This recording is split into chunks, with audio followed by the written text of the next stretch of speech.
India సమర్పిస్తున్నటువంటి ఆత్మీయ మార్గాల కార్యక్రమాన్ని వీక్షిస్తున్న మీ అందరికి కూడా మన ప్రభువును క్రీస్తున్నటువంటి ఆయన యందు మీకు వందనాలు తెలియజేస్తున్నాను. కాబట్టి ప్రియమైన దేవుని యందు ప్రియులారా, ఆత్మీయ మార్గాలు ఈ కార్యక్రమంలో ఈ యొక్క ప్రాముఖ్యమైనటువంటి అంశం ఏంటంటే ఆత్మీయ క్రమశిక్షణ. ఈ యొక్క ఆధ్యాత్మిక జీవితంలో, క్రైస్తవ జీవితంలో ఆధ్యాత్మికంగా ఏ విధంగా క్రమశిక్షణ కలిగి దేవుని యందు భయభక్తులు కలిగి ఈ లోకములో మనం జీవిస్తున్నాం, దేవుని యందు నమ్మకంగా మనం జీవిస్తున్నాం. అందుకనే ఈ లోకములో మనము నిజంగా దేవుని బిడ్డలమయ్యుండి ఒకరి మీద ఒకరు అసూయపడుతూ క్రోధముతో, మత్సరముతో, కలహములతో, అనేకమైన భేదభావములతో ఆత్మీయమైనటువంటి క్రమశిక్షణ లేకుండా ఫలవంతమైనటువంటి ఆత్మీయ జీవితాన్ని మనం కోల్పోతున్నాం. ప్రియమైన దేవుని ప్రియులారా, అందుకనే దేవుడు అంటున్నాడు, ఈరోజు నిజంగా ఈ యొక్క ఆత్మీయ జీవితంలో నువ్వు అనుభవించాలి అంటే, ఆత్మీయ జీవితంలో నీవు నిజంగా నమ్మకంగా దేవునికి నిలకడగా ఉండాలంటే దేవుని యందు క్రమశిక్షణ కలిగి జీవించాలి.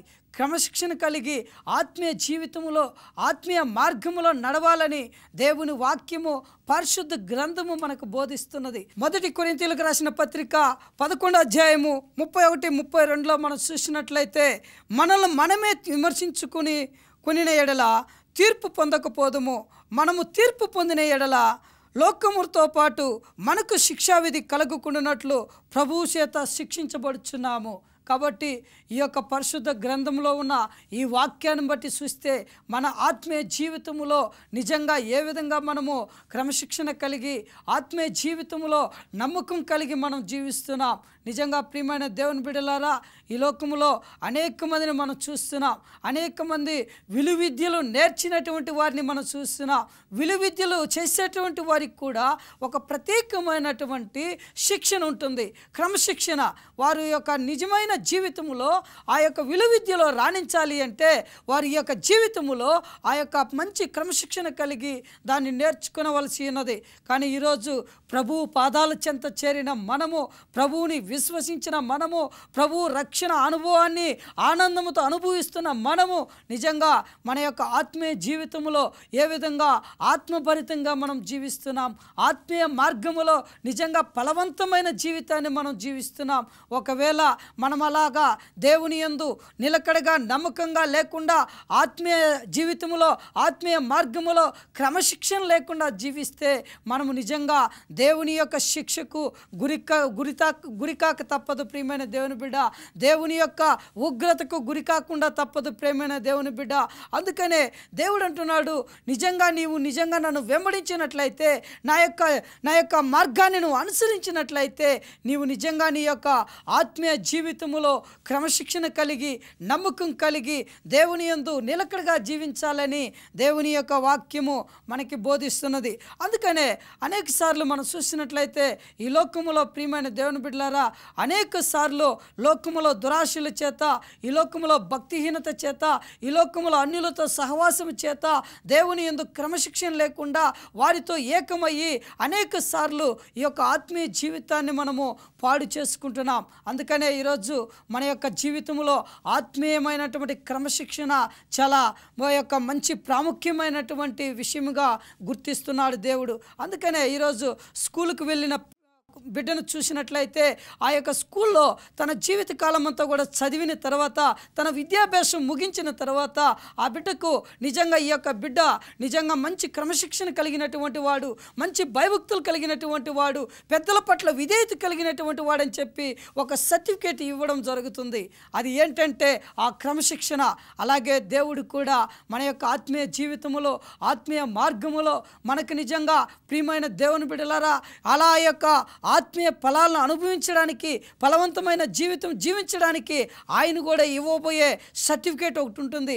ఆ సర్టిఫికేట్ ఏంటంటే నిజంగా ఆత్మ ఫలముగా ఫలించినటువంటి, ఈ యొక్క ఫలింపు చెందినటువంటి దేవుని బిడ్డ అని నీకు నాకు ఆ యొక్క సర్టిఫికేట్ ఇవ్వడం జరుగుతుంది.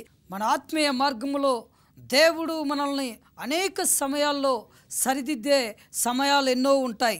అందుకనే మన ఎడల ఆయన ప్రేమను బట్టి నిజంగా దేవుడు మన జీవితంలో క్రమశిక్షణ పరిమాణాన్ని కొలత వేయడానికి సిద్ధపడతాడు.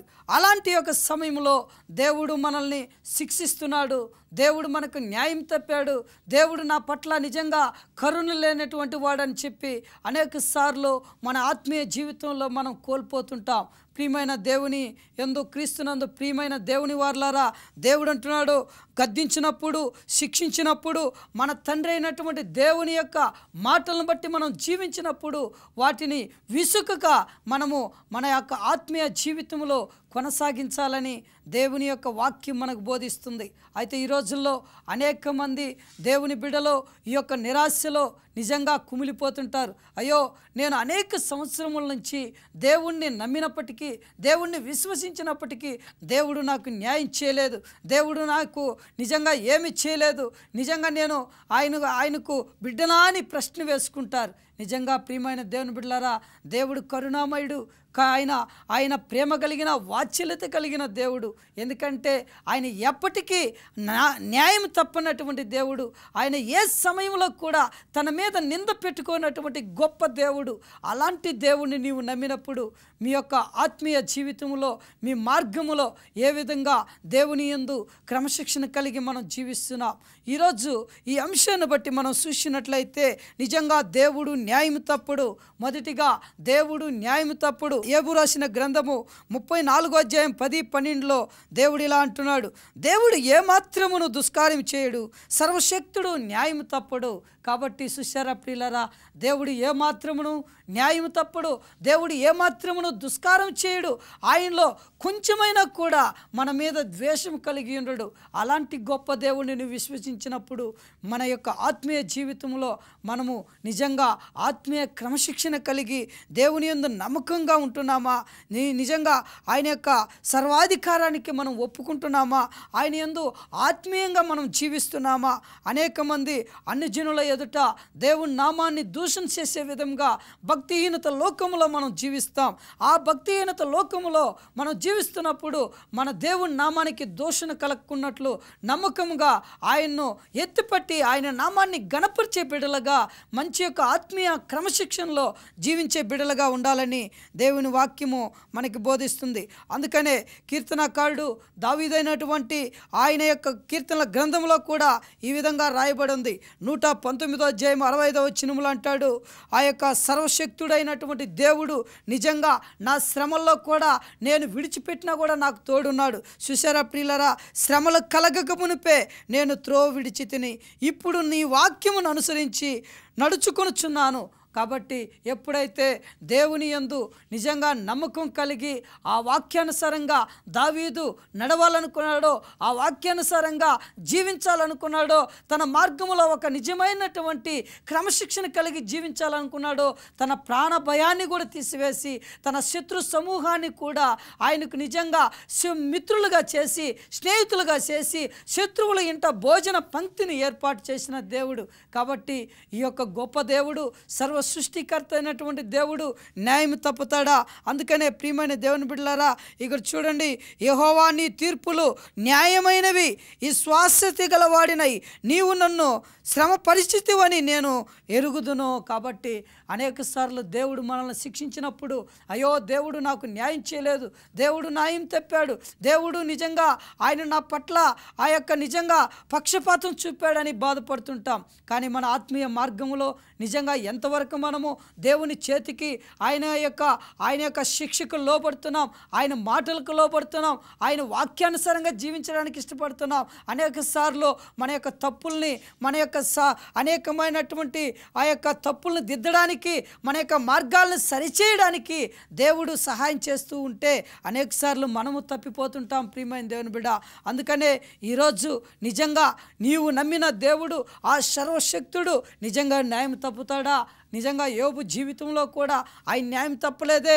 యోబును యథార్థముగా ఆయన చూసినప్పుడు ఆయన్ని నిజంగా కనికరించి ఆయన్ని ఆశీర్వదించిన దేవుడు. ఆయన అంత కష్ట పరిస్థితిలో కూడా, ఆయన అనేకమైన సమస్యల్లో ఉన్నప్పుడు కూడా, నిజంగా ఆ యొక్క భయంకరమైనటువంటి శోధనలో ఉన్నప్పుడు కూడా ఆయన నోటి మాటల చేతనైనను దేవుణ్ణి దూషించలేదు. చూశావా, యోబు జీవితంలో ఉన్న ఆ యొక్క ఆత్మీయ క్రమశిక్షణ, ఆ యొక్క ఆత్మీయమైనటువంటి నడవడిక, ఆ ఆత్మీయమైనటువంటి మంచి యొక్క నడిపింపు ఎలా ఉన్నదో. కాబట్టి ప్రియమైన దేవుని బిడ్డలారా, ఈరోజు దేవుని యందు నీవు నిజంగా నమ్మకంగా ఉండినట్లయితే దేవుడు నిన్ను ఆశీర్వదించడానికి, సహాయం చేయడానికి ఇష్టపడుతున్నాడు. కాబట్టి దేవుడు న్యాయవంతుడని నీ జీవితంలో మొట్టమొదటిగా నీవు గుర్తించాలి. రెండవదిగా మనం చూసినట్లయితే దేవుడు శిక్షించువాడు ఎప్పుడు శిక్షిస్తాడు. తండ్రి తన బిడ్డలను ఎక్కువగా ప్రేమించినప్పుడు తన బిడ్డలను శిక్షించక తప్పదు. తన బిడ్డలు తన మాట ఎన్నుకున్నప్పుడు, తన బిడ్డలు తన మార్గంలో వైదొలిగినప్పుడు, తన యొక్క ఆత్మీయ జీవితంలో నడవకుండా వారు వేరొక మార్గాన్ని ఎంచుకున్నప్పుడు నిజంగా దేవుడు వారిని శిక్షిస్తాడు. ప్రియమైన దేవుని బిడ్డ, అందుకనే దేవుడు మన యొక్క ఆధ్యాత్మిక మార్గములో క్రీస్తును ప్రతిబింబించడానికి, క్రీస్తులో నిజంగా ప్రకాశించడానికి నిన్ను నన్ను ఎంచుకున్నాడు తప్ప ఆయన శిక్షకు పాత్రలు చేయడానికి కాదు. నిజంగా ప్రియమైన దేవుని బిడ్డలారా, ఆ యొక్క బిలాము జీవితాన్ని మనం చూసినట్లయితే, ఆ యొక్క బిలాము జీవితంలో కూడా దేవుని మాటకు లోబడక, దేవుని యొక్క ఆజ్ఞలకు లోబడక, తన ఇష్టానుసారముగా ఆ మార్గమును వెళ్ళినప్పుడు ఆ యొక్క బిలామును నిజంగా గద్దించాడు. దేని ద్వారా గద్దించాడంటే, ఆ యొక్క నోరు లేనటువంటి గాడిద, ఆ యొక్క గాడిద చేత గద్దించాడు.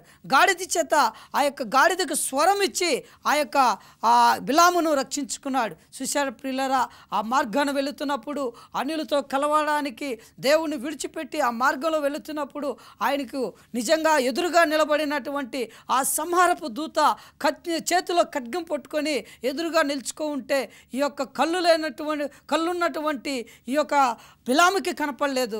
ఆ నోరు లేనటువంటి నిజంగా ఆ గాడిదకు దేవుడు బయలుపరిచాడు. అయ్యో, నా యజమానుడు ప్రాణాపాయ స్థితిలో ఉంటున్నాడే, నా యజమానుడిని చంపడానికి ఈ సంహారపు దూత ఉందే, అయినా కూడా నా యజమానుడిని నేను బ్రతికించుకోవాలని చెప్పి తన యొక్క మార్గాన్ని మార్చుకుంటుంది. సుశార ప్రియులరా, నోరు లేనటువంటి మూగ జంతువులు కూడా తన యొక్క జీవితంలో క్రమశిక్షణ నేర్చుకుంటున్నాయి, నిజంగా దేవునికి లోబడుతున్నాయి.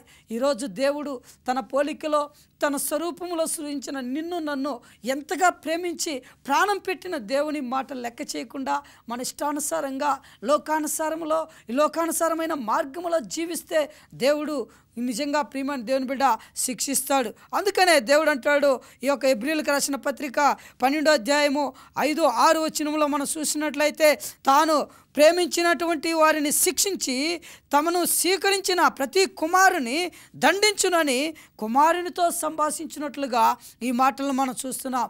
ఎవరితో మాట్లాడుతున్నాడు ఈ మాటలు? నిన్ను నన్ను ప్రేమించిన తండ్రి, ప్రియమైన దేవుని కుమారుడా, కుమార్తె, నీ యొక్క తండ్రినితో మాట్లాడుతున్నట్టుగా ఉంది ఈ మాట.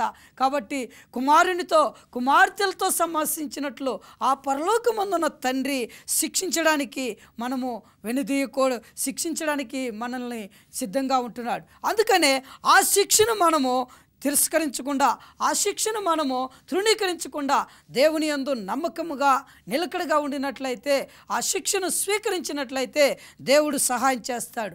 దేవునికి లోబడినట్లయితే దేవుడు ఖచ్చితంగా దీవిస్తాడు. కాబట్టి ఈ యొక్క ఆత్మీయ జీవితంలో, ఆత్మీయ మార్గములో మనం ఏ విధంగా శిక్షకు లోబడుతున్నాం, దేవుని శిక్షకు లోబడుతున్నాం. దేవుని శిక్షకు నిజంగా ఇప్పుడు లోబడినట్లయితే రేపు ప్రియమైన దేవుని బిడ్డలారా, ఒకరోజు ఆ యొక్క లోకము, ఆ యొక్క తీర్పు దినాన జరిగే శిక్షలో నిన్ను పాత్రునిగా చేయడు, నిన్ను పాత్రురాలుగా చేయడు. ఎందుకంటే ఆయనకు నీవు ఇష్టము, నిన్ను ప్రేమించాడు, మన కొరకు ప్రాణం పెట్టిన దేవుడు. అలాంటి యొక్క గొప్ప దేవుణ్ణి నువ్వు నిజంగా ఆశీర్వాదకరంగా ఆయన, ప్రభా, నా పాప దోషములను, నా తప్పిదములను, అయా నా మార్గాన్ని, నా జీవితాన్ని సరిచేయమని అడిగితే దేవుడు సరిచేయడానికి సిద్ధపడుతున్నాడు. అలాగే ప్రియమైన దేవుని బిడ్డ, మూడవదిగా మనం చూసినట్లయితే దేవుడు గద్దించువాడు. అనేక సార్లు మనల్ని గద్దించే వాళ్ళు ఉన్నారు ఈ లోకంలో. కాబట్టి ఏ విధంగా గద్దిస్తారో, అనేక సార్లు మనల్ని కించపరిచినట్లుగా, మనల్ని అవమానం చేసినట్లుగా మనల్ని గద్దిస్తారు. కానీ ఈ యొక్క పరలోకమందుండే తండ్రి అయితే నిజంగా మనల్ని తన యొక్క ఆత్మీయ మార్గములో తన యొక్క ఆ బలము చేత ప్రేమించి మనల్ని గద్దించి మన యొక్క సరైనటువంటి ఆత్మీయ క్రమశిక్షణలో ఫలించుటకు వృద్ధి చెందుటకు ఫలభరితమైనటువంటి జీవితాన్ని జీవించడానికి దేవుడు మనకు సహాయం చేస్తాడు. అయితే యోబు జీవితంలో కూడా ఆ యొక్క మాటను మనం చూస్తున్నాం. యోబు గ్రంథములో 5వ అధ్యాయం 17వ వచనంలో అంటాడు, దేవుడు గద్దించు మనుషులు ధన్యుడు. కాబట్టి ఎవరు నిజంగా ఆశీర్వదించబడినటువంటి వాడు? దేవుడు ఎవరినైతే గద్దిస్తాడో, ఎవరినైతే హెచ్చరిస్తాడో, ఎవరినైతే నీ మార్గం మార్చుకోమంటాడో, ఎవరినైతే నిజంగా తన యొక్క నోటి ఆ యొక్క వాక్యం చేత గద్దిస్తాడో వారు నిజంగా ధన్యులు. కాబట్టి ఆ యొక్క మాటను బట్టి చూస్తే దేవుని శిక్షను తృణీకరింపకము అనే మాటను కూడా సామెతల గ్రంథంలో 3వ అధ్యాయం 11, 12లో కూడా మనం చూస్తున్నాం. నా కుమారుడా, యెహోవా శిక్షను తృణీకరించవద్దు, ఆయన గద్దింపునకు విసుకవద్దు. తండ్రి తనకిష్టమైనటువంటి కుమారుని గద్దించి రీతిగా యెహోవా తనను ప్రేమించినటువంటి వారిని గద్దించును. ఎవరిని గద్దిస్తున్నాడు? ఈరోజు నిన్ను నన్ను గద్దిస్తున్నాడంటే దేవునికి స్తోత్రము. నిజంగా దేవుడు నిన్ను నన్ను గద్దించి తన మార్గములో, తన యొక్క క్రమశిక్షణలో, తన యొక్క భయభక్తులు కలిగి జీవించడానికి మనల్ని ఈ యొక్క భక్తిహీనత లోకములో ఎంచుకున్నాడు అంటే ఇది ఎంతో గొప్ప ధన్యత. ఈరోజు అనేక మంది ఈ గద్దింపుకు దొరకక, ఈ యొక్క దేవుని శిక్షకు దొరకక అనేక మంది దేవుని నుంచి తొలగిపోతున్నారు. అందుకనే ప్రియమైన దేవుని బిడ్డలారా, దేవుని యందు నిజంగా నమ్మకం కలిగి నిలకడ కలిగి యేసుక్రీస్తు నామములో నీవు ఫలభరితంగా ఆశీర్వదించబడాలంటే, దేవుని యందు నిజంగా ఫలభరితంగా దీవించబడాలంటే దేవుడు న్యాయవంతుడని మొట్టమొదటిగా నీవు తెలుసుకోవాలి. దేవుడు నీ పట్ల ఏ పక్షపాతం లేకుండా, ఏ యొక్క భేదము లేకుండా దేవుడు నిన్ను ప్రేమించాడన్న సంగతి నీవు నేను మర్చిపోకూడదు. అలాగే దేవుడు నిజంగా మనం ఒక తప్పు మార్గంలో వెళ్ళినప్పుడు, నిజంగా మనం దేవుని మాటకు లోబడినప్పుడు దేవుడు మన తండ్రి వలె మనల్ని శిక్షించడానికి ఇష్టపడుతున్నాడు. ఆ శిక్షను స్వీకరించడానికి ఇష్టపడుతున్నావా? ఆ శిక్షలో నీవు నిజంగా దేవుని యొక్క ఆనందాన్ని, అనుభవాన్ని నువ్వు పొందుకోవాలనుకుంటున్నావా? అలాగే ప్రియమైన దేవుని బిడ్డలారా, దేవుడు తన తండ్రి ప్రేమించినటువంటి బిడ్డలను గద్దించడానికి ఇష్టపడుతున్నాడు. అయితే ఆ గద్దింపునకు లోబడుతున్నావా? నీ జీవితాన్ని మార్చుకుంటున్నావా? నీ ఆత్మీయ మార్గములో ఒక విశేషమైన క్రమశిక్షణ నేర్చుకుంటున్నావా? అందుకనే దేవుడు అంటున్నాడు, నీవు నిజంగా క్రమశిక్షణ కలిగి ఆత్మీయ మార్గములో నడిచినట్లయితే నీవు నిజంగా దేవుని యొక్క ఫలవంతమైనటువంటి ఆత్మీయ ఫలాలను అనుభవిస్తూ దేవుని రాజ్యానికి సిద్ధపడిన బిడ్డ వలె నీవు జీవిస్తావు. ఈ లోకములో నీవు ప్రకాశించు వెలుగు వలె దేవుని యొక్క మార్గములో నీవు నడుస్తావు. అందుకనే క్రీస్తునందు ప్రియమైన వారులారా, మన యొక్క ఆత్మీయ మార్గములో దేవుడు మన పట్ల చేసినటువంటి అనేక గొప్ప మేలులకి మనం ఏం చేయాలి? దేవునికి స్తోత్రములు చెల్లించాలి. కాబట్టి ఆయన మనల్ని సరిచేసినప్పుడు ఆయనకు లోబడాలి. ఆయన చేతిలో నీవు పాత్రగా నిలబడి, ఆయన నిజంగా ఆయన సారి మీద పెట్టి నిన్ను నన్ను తిప్పినప్పుడు ఆ సారి మీద సరిగా నిలవబడాలి. కాబట్టి ఆయన చేతిలో నీవు చక్కగా మలచబడినప్పుడు దేవునికి నిజంగా నీవు పనికి వచ్చే పాత్రగా మారిపోతావు. నిజంగా ఫలభరితమైనటువంటి ఫలించు ఆత్మ వలె దేవుని రాజ్యములో జ్యోతుల వలె నువ్వు కనబడతావు. అందుకనే ఈ యొక్క ఆధ్యాత్మిక మార్గములో మనకు నిజంగా పరిశుద్ధాత్మ మార్గములో నడవాలి అంటే, దేవుని యొక్క అడుగుజాడల్లో నడవాలి అంటే, మనము నమ్మినటువంటి దేవుడు, మనల్ని బాగు చేసే దేవుడు, మనల్ని నిజంగా సరైన మార్గంలో నడిపించే దేవుడు ఎలాంటి వాడు, ఏ విధంగా నిజంగా మనల్ని రక్షిస్తున్నాడు, మనల్ని కాపాడుతున్నాడు. చూశారా ప్రియులారా, అనేక సార్లు మనం ఒకరినొకరు తీర్పులు తీర్చుకుంటుంటాం, ఒకరినొకరు అనేక మంది విమర్శించుకుంటాం, ఒకరినొకరు అనేక మంది సనుగుకుంటూ ఆత్మీయ జీవితంలో కొనసాగుతాం. ఇవన్నీ కూడా వ్యర్థమైన పనులని ప్రియమైన దేవుని బిడ్డలారా, మనం ఈరోజే విడిచిపెట్టి దేవుని యొక్క ఆత్మీయ మార్గములో చక్కగా క్రమశిక్షణ కలిగి నిజమైన పరలోకపు తండ్రికి నీవు బిడ్డగా, నీవు కుమారుడుగా, కుమార్తెగా మారితే దేవునికి అంతకంటే గొప్ప సంతోషం లేదు. అందుకనే ఈ ఆత్మీయ క్రమశిక్షణలో దేవుడు నిన్ను నిన్ను సరైనటువంటి పాత్రగా మలచాలనుకుంటున్నాడు. సరైనటువంటి నిజంగా పాత్రగా ఆయన చేతిలో ఒక పని వస్తువుగా నిన్ను మార్చుకోవాలనుకుంటున్నాడు. ప్రియ సహోదరి సహోదరుడా, నీ ఆత్మీయ జీవితంలో నిజంగా నీ మార్గములో రెండవదిగా మనం చూసినట్లయితే ఈ మార్గములో ఆత్మీయ క్రమశిక్షణ కలిగి జీవించాలని దేవుని వాక్యం సెలవిస్తుంది. అందుకనే కీర్తనల గ్రంథము 94:12 కూడా అంటాడు, యెహోవా నీవు శిక్షించువాడువు, నీ ధర్మశాస్త్రములు బట్టి నీవు బోధించువాడు ధన్యులు. కాబట్టి ఎవరైతే దేవుడు నిజంగా శిక్షిస్తాడో, ఎవరైతే దేవుని చేత బోధించబడతారో వారు నిజంగా ధన్యులు. దేవుని యందు ఆశీర్వాదకరంగా దీవెనకరంగా ఉండాలని దేవుని యొక్క వాక్యం సెలవిస్తుంది.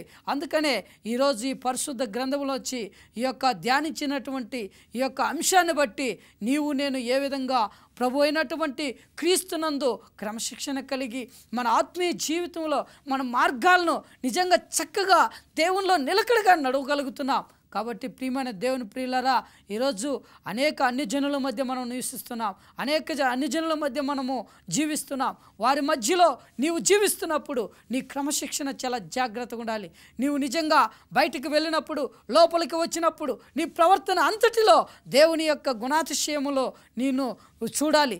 ప్రభునందు ప్రియులారా, ఈ యొక్క ఆధ్యాత్మిక మార్గములో నిజంగా దేవుని యందు నిలకడగా ఉండి నమ్మకంగా ఉండి ఆ యొక్క నిరీక్షణ కలిగి ఆ యొక్క ఆత్మీయ మార్గములో క్రమశిక్షణ కలిగి జీవించాలని దేవుడు మనకి బోధిస్తున్నాడు. కాబట్టి ఈరోజు మనము నేర్చుకున్న ఈ అంశాన్ని బట్టి నిజంగా దేవునికి మనము లోబడుతున్నామా, దేవుని యందు నిజంగా నమ్మకంగా ఉంటున్నామా, దేవుని యందు నిజంగా నిలకడగా ఉండి మనం ప్రార్థిస్తున్నామా?